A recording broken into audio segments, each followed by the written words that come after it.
الحمد لله رب العالمين والعاقبة للمتقين والصلاة والسلام على سيد المرسلين وعلى آله وصحبه ومن تبعهم بإحسان واهتدى بهديهم إلى يوم الدين. أعوذ بالله من الشيطان الرجيم. بسم الله الرحمن الرحيم. والوالدات يرضعن أولادهن حولين كاملين لمن أراد أن يتم الرضاعة وعلى المولود له رزقهن وكسوتهن بالمعروف لا تكلف نفس إلا وسعها لا تضار والدة بولدها ولا مولود له بولده وعلى الوارث مثل ذلك فإن أرادا فصالا عن تراض منهما وتشاور فلا جناح عليهما وإن أردتم أن تسترضعوا أولادكم فلا جناح عليكم إذا سلمتم ما آتيتم بالمعروف واتقوا الله واعلموا أن الله بما تعملون بصير. یہ آیت کریمہ ہے جو مطلقات کے بیان کے بعد آئی ہے اور وہ مطلقات جن کو طلاق دی گئی اور ان کے شیرخوار بچے بھی ہیں تو ان کے احکام کو بیان کیا جا رہا ہے کہ اگر مطلقات ایسی ہوں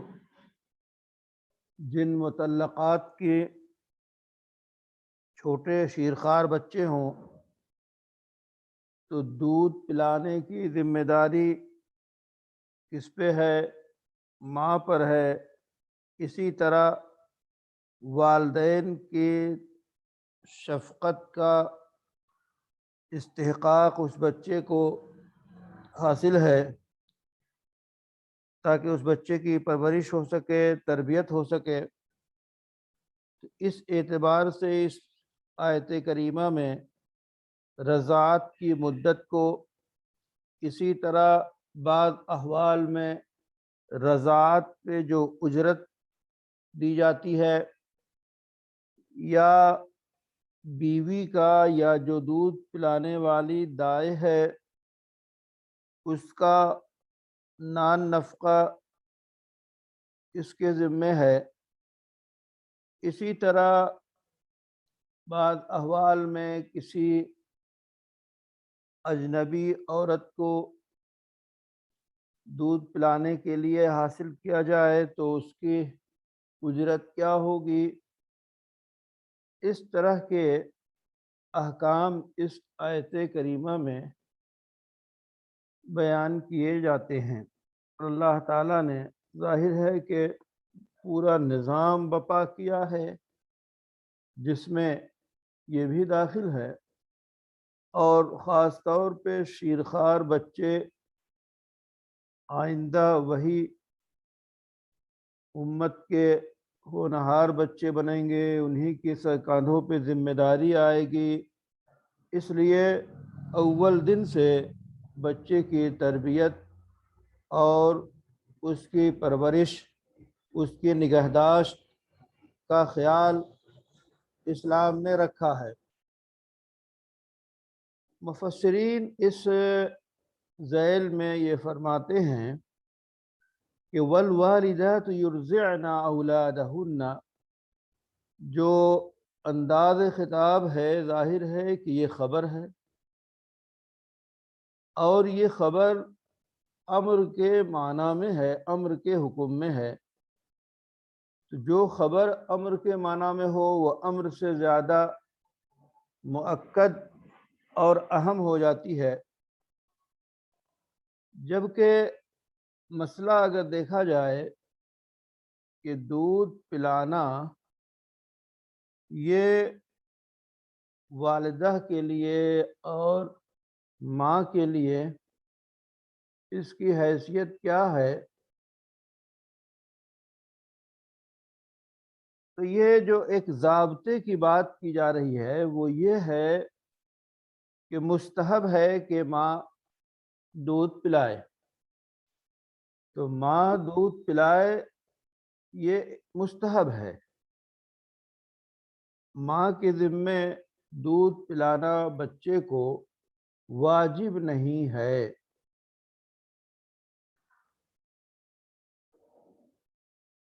بلکہ باپ کی ذمہ داری یہ ہے کہ وہ اپنے بچے کو دودھ پلانے کے لیے وہ دایہ حاصل کرے اور اس کا نفقہ اور اس کا خرچ اور جو اس کی اجرت ہے وہ برداشت کرے۔ اور اس اعتبار سے اگر دیکھا جائے تو واجب بھی ہے دودھ پلانا ماں کے ذمے۔ وہ کب کہتے ہیں کہ ایک تو یہ کہ بچہ جو ہے شیرخوار بچہ وہ کسی خاتون کے جو اجنبی ہے دایا ہے اس کے چھاتی کو قبول نہیں کر رہی ہے، دودھ نہیں پی رہا ہے، یا یہ کہ دودھ پلانے والی کوئی خاتون دستیاب نہیں ہے اجرت پر، یا یہ کہ باپ کی مالی حیثیت ایسی نہیں ہے کہ دایا کے اخراجات کو برداشت کر سکے، تو ان صورتوں میں ماں کی ذمہ داری ہے اور واجب ہے کہ اس بچے کو دودھ پلائے۔ یہ گویا حکم کی بات ہے، اور شرعی حکم کے ساتھ ساتھ عرف اور رواج کا بھی مسئلہ ہے کہ آپ کے ملک میں تو تصور ہی نہیں ہے کہ ماں کے علاوہ کوئی دودھ پلائے۔ عام حالات میں ماں اپنی ذمہ داری سمجھتی ہے اور یہی رواج ہے، اور وہ اپنی شفقت کے اندر اس بات کو ممتا کا ایک اہم جز مانتی ہے کہ وہ خون جگر سے سینچے اور بچے کو دودھ پلائے۔ آپ کے ملک میں اور بہت سے ملک میں یہ رواج ہے۔ عربوں میں رواج تھا کہ عام طور پہ ماں دودھ نہیں پلاتی تھی بلکہ اس کے لیے دایہ حاصل کی جاتی تھی، اور اس میں بھی بڑی مصلحتیں تھیں کہ اس وقت لوگ اپنے بچے کو شیرخوار بچے کو دایا کے حوالے کرتے، اور وہ دایا ایسی ہوتی جو کھلی آب و ہوا میں رہتی اور وہاں لے جاتی اور اس کی رضاعت اور دودھ پلانے کی خدمت کرتی۔ اور ایک بات اس کے پیچھے اور بھی تھی کہ ان علاقوں اور ان جگہوں کی زبان بڑی فصیح ہوتی، تو وہ شیرخوار بچہ جہاں وہ دودھ پیتا وہیں وہاں کے اس ماحول میں فصیح ترین عربی اور زبان سیکھتا، اور اسی کے ساتھ ساتھ انہیں یہ بھی وہاں کی تمدن اور تہذیب سے وہ آراستہ ہوتا۔ تو یہ کئی خوبیاں تھیں، اور وہاں کا یہ ماحول اس حساب سے والدہ یعنی ماں کی ذمے دودھ پلانا واجب نہیں شرعی اعتبار سے، تو وہاں چونکہ دایا حاصل ہوتی ہیں اور یہ مسالے حاصل ہوتے، لیکن ظاہر ہے جن ملکوں میں یہ نظام ہی نہیں ہے تو ظاہر ہے کہ والدہ پلاتی ہے اور وہی اسی کے اوپر واجب ہے۔ خالص ضابطے کی بات یہ ہے کہ عورت کے ذمے شرعی طور پہ عام حالات میں دودھ پلانا واجب نہیں ہے، لیکن جیسا کہ میں نے عرض کیا کہ اگر وہ بچہ شیرخوار بچہ کسی کی چھاتی کو قبول نہ کرتا ہو یا باپ اس کے مزدور عاجز ہو اور پیسے ادا نہ کر سکتا ہو دودھ پلانے والی کا، یا کوئی اور دایا دستیاب نہ ہو، تو ان صورتوں میں ظاہر ہے کہ بچے کی جان بچانے کے لیے، پرورش کے لیے والدہ کے اوپر واجب ہوگا کہ وہ دودھ پلائے۔ اب اس آیت کریمہ میں یہ بھی ہے کہ دودھ پلائے تو اس کی مدت کیا، حولین۔ تو حولین جو ہے ظاہر ہے کہ یہ یرزعنا کا وصف ہے، یرزعنا اولادہن حولین، تو حولین یہ ظرف ہے یرزعنا کا۔ کاملین، یہ حولین کی تاکید ہے کہ پورے 2 سال، اور اس واسطے کہ جب صرف حولین بولتے ہیں تو ایسا ہو سکتا ہے کہ تسامح سے کام لیں اور 2 سال سے کم میں اس کام کو مکمل کر لیں، اس واسطے اس کی تاکید کر دی گئی کہ پورے 2 سال دودھ پلائے۔ تو اب مسئلہ یہ ہے کہ رضاعت کی مدت فقہا نے کیا بیان کی ہے، تو اس سلسلے میں خود احناف میں اختلاف ہے۔ سیدنا ابو حنیفہ اور سادات صاحبین اور شافعی، ان میں اختلاف ہے۔ سیدنا امام ابو حنیفہ کی رائے گرامی یہ ہے کہ مدت رضاعت 2.5 سال ہے، اور صاحبین اور امام شافعی کی رائے یہ ہے کہ مدت رضاعت 2 سال ہے۔ سیدنا امام ظفر کہتے ہیں کہ مدت رضاعت 3 سال ہے۔ سیدنا امام ابو حنیفہ کا جو استدلال ہے وہ سورہ احقاف کی اس آیت کریمہ سے ہے۔ اللہ نے فرمایا کہ وَحَمْلُهُ وَفِصَالُهُ 30 شہرا، تو اس سے استدلال کیا ہے امام ابو حنیفہ نے، اور اسی طرح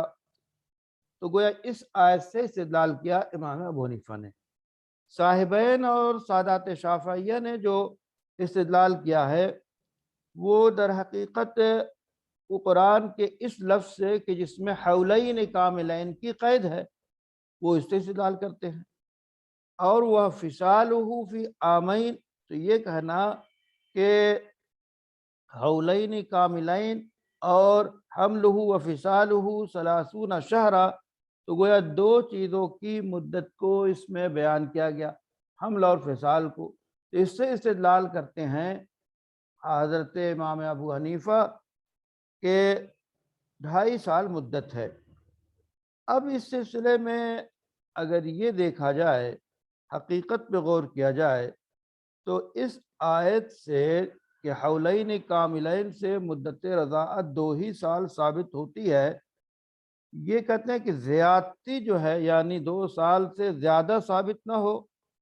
ایسا نہیں ہے۔ کیوں؟ اس واسطے پھر یہاں پہ جو قید لگائی ہے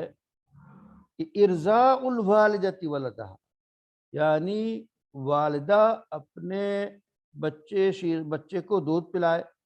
تو آپ سے یہ عرض کیا گیا کہ والدہ پہ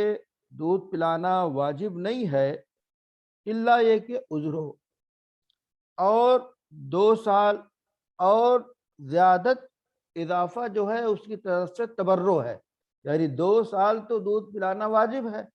اور اس سے زیادہ دودھ پلانا یہ اس کی طرف سے تبرع اور احسان ہے۔ اس کے بعد یہاں پہ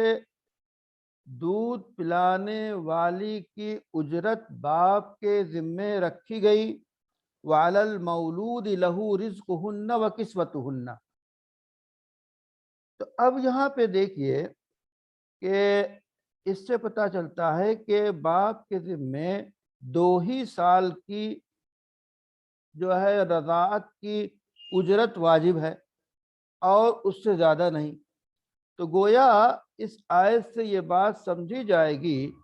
کہ دودھ پلانے کی جو مدت ہے اس میں اگر اضافہ ہو 2 سال سے، تو یہ بات اس سے سمجھی جاتی ہے کہ اس میں اضافہ نہ کیا جائے۔ تو بہرحال اب کہتے ہیں کہ امام ابو حنیفہ رحمۃ اللہ علیہ نے جب دیکھا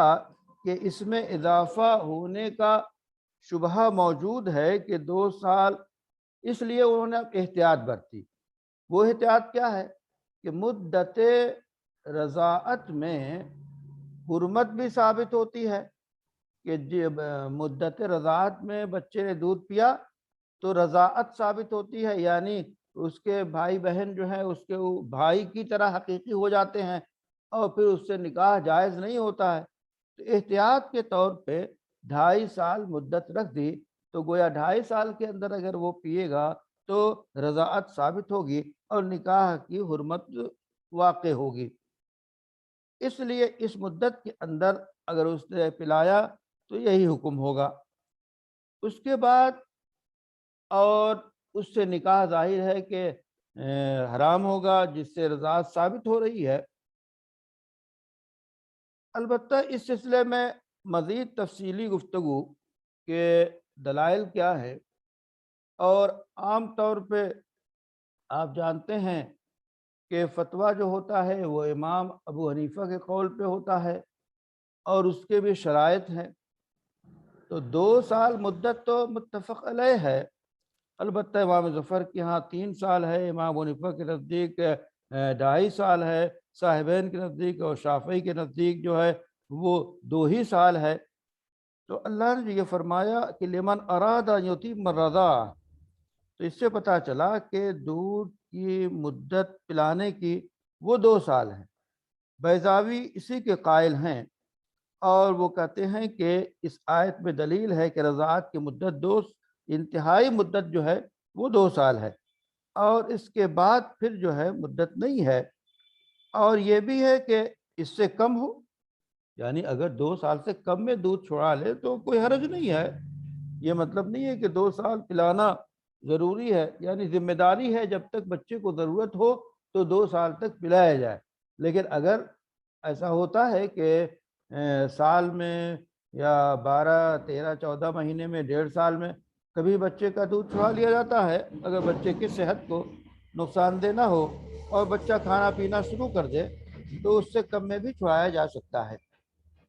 البتہ عورتوں کی یعنی ماؤں کی ذمہ داری یہ ہے کہ 2 سال تک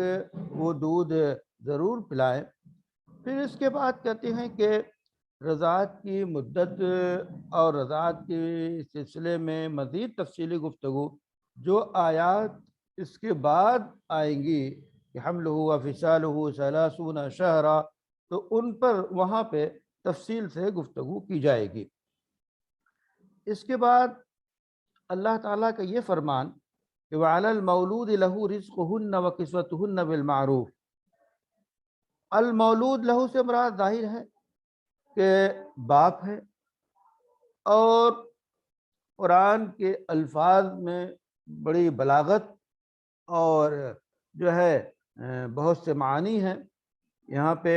باپ کا لفظ نہیں کہا گیا بلکہ مولود لہو کہا گیا کہ اس کے لیے بچہ جنا گیا، ظاہر ہے کہ جس کے لیے بچہ ہے وہ باپ ہی ہے۔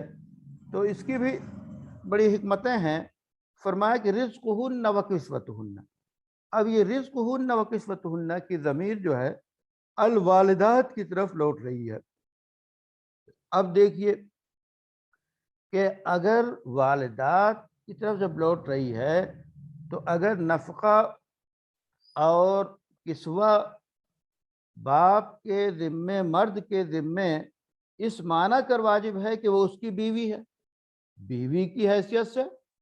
تو نفقہ اور اسی طرح جو ہے نفقہ اور سکنا اور جو ساری چیزیں ہیں وہ واجب ہیں، اور اس کی صراحت صاحب ہدایہ نے اپنی کتاب میں کی ہے۔ اب اس سے مراد جو ہے والدات سے مراد اگر غور کریں تو اس میں کئی چیزیں ہیں۔ ایک تو یہ کہ یہ والدات اگر مطلقہ ہو اور معتدہ ہوں، یا وہ والدات مطلقہ غیر مطلقہ ہوں، تو آیت کریمہ میں یہ بیان کیا گیا ہے کہ نفقہ اور کسوہ بیوی کا واجب ہوگا بلا اسراف و تقدیر، یعنی بالمعروف کہا گیا کہ بہتر طریقے پر، جو عرف ہو، جو رواج ہو، جو معیار ہو، اس معیار کے حساب سے نفقہ واجب ہوگا۔ اس میں نہ بہت زیادہ طلب کیا جاتا ہے، نہ اس میں بہت زیادہ بخل کا جو ہے مظاہرہ ہو، بلکہ عام رواج میں جن خاندانوں میں جس معیار کے اخراجات اٹھائے جاتے ہوں وہ خرچ واجب ہوگا بیوی کا۔ اس سلسلے میں سیدنا امام شافعی نے اپنے دور کے حساب سے اس وقت بعض چیزیں متعین کی ہیں۔ وہ اس طرح متعین کی ہیں کہ انہوں نے مثلا اپنے دور میں یہ متعین کیا کہ 2 مد ہوگا یا 1.5 مد خرچ ہوگا، تو ظاہر ہے کہ وہ اپنے عرف کے اور زمانے کے لحاظ سے محترم سیدنا امام شافعی نے متعین کیا، لیکن قرآن نے بالمعروف کہہ دیا، یہ قیامت تک کے لیے ہے۔ اب ہر دور کے لحاظ سے اخراجات کی جو تفصیل ہوگی وہ واجب ہوگی۔ اب اگر کہتے ہیں کہ یہ مراد لیں تو ایسی صورت میں ایک مسئلہ اور ہے کہ اگر بیوی کا تو خرچ واجب ہے ہی، لیکن اگر وہ مطلقہ ہے اور عدت میں نہیں ہے، عدت گزر چکی ہے، تو اجنبیہ ہونے کے باوجود اس شیرخوار بچے کی یہ والدہ ضرور ہے، تو اب اگر اس سے دودھ پلایا جا رہا ہے تو اس کی اجرت بھی اسے دینا اس کے ذمہ ہے، چونکہ اگر یہ والدہ، یہ مائیں طلاق دی گئی ہوں اور عدت گزر گئی ہو، تو اب گویا ان سے جو دودھ پلوایا جا رہا ہے وہ ماں ہے اس بچے کی، اور شیر خاری دودھ پلانے کی اجرت اور اس کا جو زمانے اور عرف کے اعتبار سے جو نفقہ ہوگا اب وہ اسے ملے گا۔ اب اس کے ذمہ دودھ پلانا ضروری اس واسطے ہوگا کہ وہ ماں ہے، ماں تو اس کی ہے اگرچہ اس کی بیوی نہیں رہ گئی، باپ کی، اس کے شوہر کی نکاح ختم ہو چکا، عدت گزر چکی، اس کی بیوی نہیں ہے، اجنبیہ ہو گئی، لیکن اس کی ماں ہے، تو اس ماں کی حیثیت سے اسے دودھ پلانا ہوگا اور اس کے اخراجات برداشت کرنا یہ اس کے باپ کی ذمہ داری ہوگی۔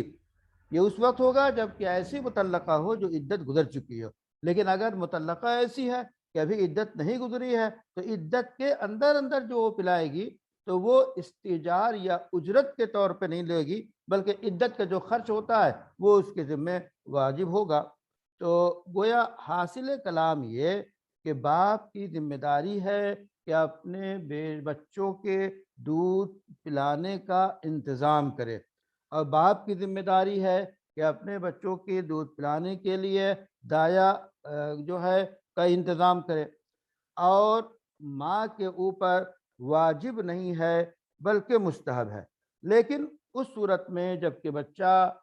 ماں کی چھاتی کے علاوہ کسی خاتون کی چھاتی کو دودھ پیتا ہی نہ ہو تو پھر واجب ہو جاتا ہے، یا یہ کہ باپ جو ہے وہ اخراجات اٹھانے سے قاصر ہو، مالی حیثیت اس کی ایسی نہیں ہے کہ اس کے دودھ کو وہ پلوانے کے اور کسی خاتون کو اجرت پہ رکھنے کی ذمہ داری برداشت کر سکے، یا یہ کہ کہیں رواج ہی نہ ہو، کوئی دودھ پلانے والے ملتی ہی نہ ہو۔ آپ ہندوستان میں اگر ڈھونڈ ہیں کہ کوئی شیرخوار بچے کے دودھ پلانے کی ذمہ داری لے اور اخراجات وہ لے تو شاید باید عام حالات میں ایسی کوئی خاتون دستیاب نہیں ہوگی، تو ایسی صورت میں ان تمام صورتوں میں ماں کے ذمہ واجب ہو جاتا ہے کہ بچے کو دودھ پلائے۔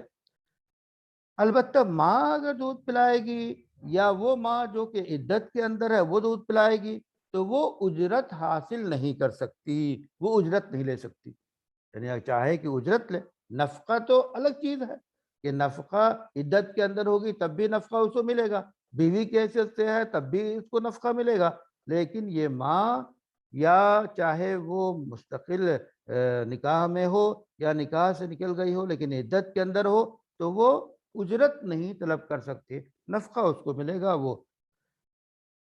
ہاں عدت اگر گزر جائے اور پھر اس ماں سے دودھ پلانا ضروری ہے تو